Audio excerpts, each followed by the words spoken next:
I'm sure.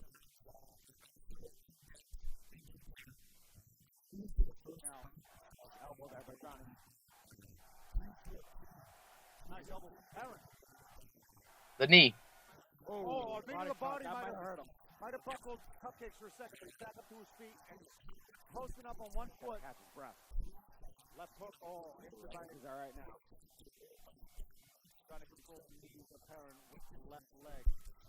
The second one, I would say, I'd say that I knew that I was physically much stronger than him. Like, as soon as we clinched up, I realized that the strength is completely mine, and that I could probably just impose my will on him any way that I wanted to.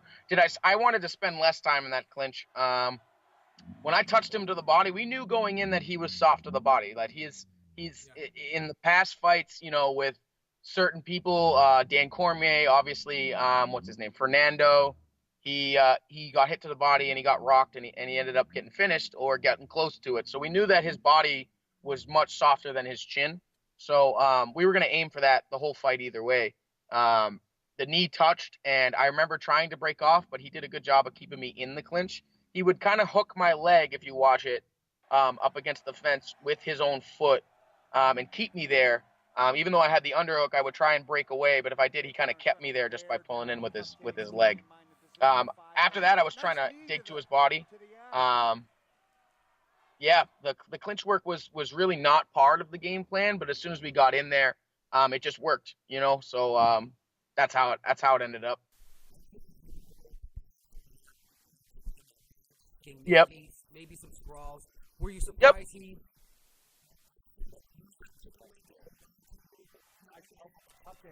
I thought he was trying to take me down. I thought his plan was to get me to the ground, and like he said, he was going to strangle me, right? So, I thought that he would try to keep me there. That makes sense. So when I look back and he would just, re-engage the clinch with shots, and I stuffed it, that was what I expected from him, was that he was going to try and get in close, get my legs, and get on top of me. As far as, I wanted to stay at range. I really did it. That was the plan. But whenever we broke off, like I said, there was, you can watch it a few times. I break off and he either circles away and then shoots back in. I stuff it and then I turn him back around. But as soon as I break away, I'm throwing punches. There's not like a break or a lull. I'm throwing jabs and crosses and trying to just engage. I think on my left hooks, I left in too much. I would jump in a lot, and that would end up me being too close, and that's why I would engage that clinch. But as far as that, I was prepared for him to shoot the whole time. To be honest, I didn't expect anything other than wrestling.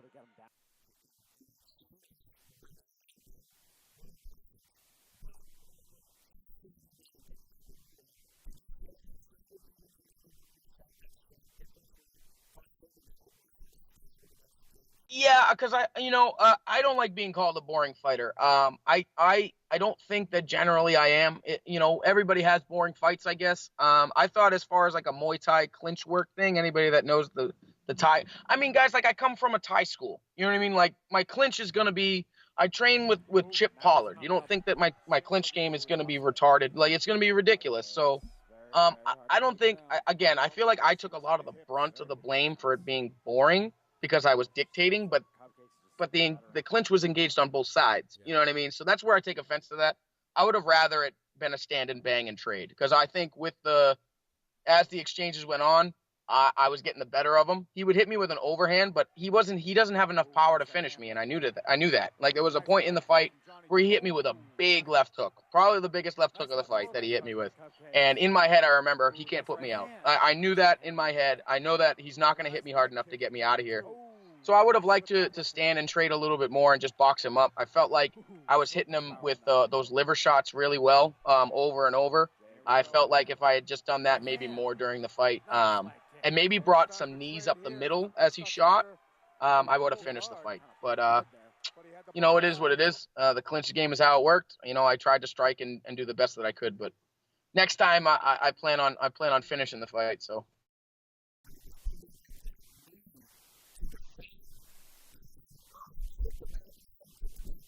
I know.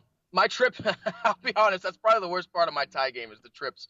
I'm not great at like doing them. I can stop them, but I can't seem to get it right on the angle, and it's like then I mess up. So it's like I got to practice those parts more. I don't know. I wish I could have. Honestly, I tried at certain points, but I couldn't get my leg back there. Like he was really doing a good job of keeping my hips away from him. So all the credit to him for the defense of the clinch. His shin was across my hips. It was hard for me to push in at certain points. So even though my trips suck, he did a good job defending. Yeah. He said on Cable Tight things, you can't use bodily fluid as, he said on Cable Tight you can't use bodily fluids as an offensive or defensive tool, but he said there's no rule, and I didn't check, to be honest. I thought he licked me. Yeah, it was weird, but I was like, I'm not going to, step off the gas because this dude licked me. You know what I mean? I remember when he did it because my coach Andy in the corner, him and Ribz were saying, he's just trying to make out with you. He's just trying to make out with you. And I guess Johnny heard it and then just started losing his mind against the cage. I don't know, man. I've never been kissed by a grown man in a fight. It was weird. It was, but that's Cupcakes, I guess. He's a weird guy. So, I mean, he does weird stuff during fights. So I kind of half expected it. He was talking to me in the clinch too. We were talking back and forth. He kept telling me that my elbows weren't hurting him, and I'm like, that's how I know they hurt, because you keep telling me that they don't. So it was an interesting little banter back and forth, and then he did it like 15 times. Like I don't know. I don't know why he thought, yeah, this will definitely help. You know what I mean? So it was weird. I don't know. I don't think I'll ever experience that again. So I don't know. If maybe he'll do it to Dan. Maybe that'll just be like a thing. I don't know. Just weird. Just a weird time.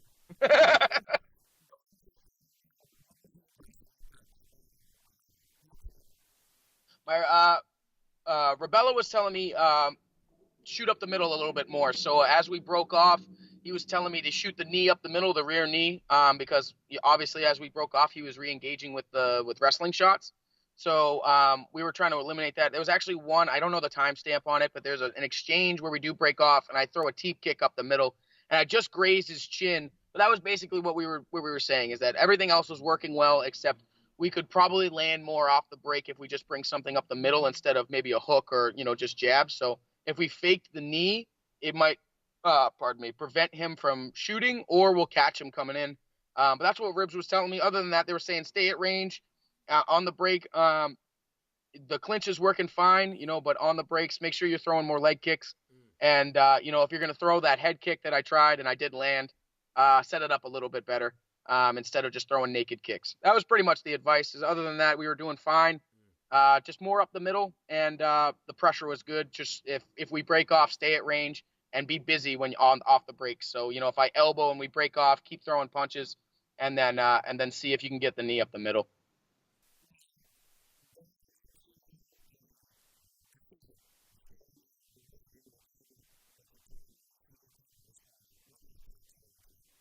Well, usually the decision takes a really long time. Someone's getting screwed. So at first, I thought that I was getting screwed. I thought that I was gonna lose to the hometown nod, and honestly, flashbacks of Blair kept happening. I thought that I'd done enough to win the fight. I thought I controlled the whole fight. So as soon as I heard 50-45, I said, all right, that's mine. I got it. There's no way. There's no way that as soon as I heard 50-45, I'm like, that's my fight. There's no way that I lost this fight. Other than that, in the decision, it was like, finally, I made it. I would felt bad because I didn't finish the fight. But it just felt good, man. I had all my friends cheering me on. Like, just looking back, it was really one of the best experiences of my fight career. To have been able to go 5-5s is great, even before you hit the UFC, because that way nobody can say, hey, you don't have the cardio. It felt good. I was like, damn, I just fought for 25 minutes and my face looks like mashed hamburger. But other than that, yeah, it was cool. My thoughts were, I'm a champion. There's nobody can take this from me. So, and they still can't, call me boring, call me whatever you want, dude. I got the belt. So you got to come get it from me. So that's it. Follow us on Instagram, watch us on YouTube, check us out on Facebook, visit us on Twitter, and stay tuned.